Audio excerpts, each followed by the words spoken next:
எந்தம் பெருமக்கள் திருவாரூர் பிறந்தார். திருவாரூர் மிக பழைய சைவ தலமாகும்.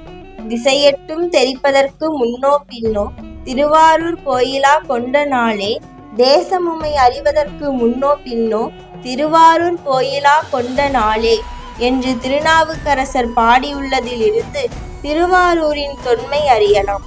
உருவம் அற்றவராகவும் உருவம் உடையவராகவும் எல்லா பொருள்களுமாகவும் உள்ளவர் சிவபெருமான்.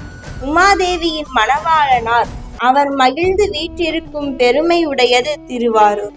திருவாரூரில் பிறக்க முத்தி என்பது சைவ மரபு. திருவாரூரில் பிறந்தவர் தம் பெருமை அளவிட்டு உரைக்க முடியாது. திருவாரூரில் பிறந்தவர்கள் திரு கைலையில் வீற்றிருக்கும் சிவகணங்களே ஆவர்.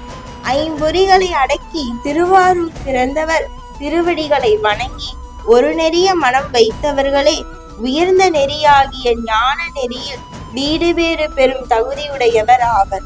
உரன் எனும் தொட்டியான் ஓரைந்தும் காப்பான் என்ற வள்ளுவர் வாக்கே ஐம்பொறி அடக்கும் அடிப்படையாகும்.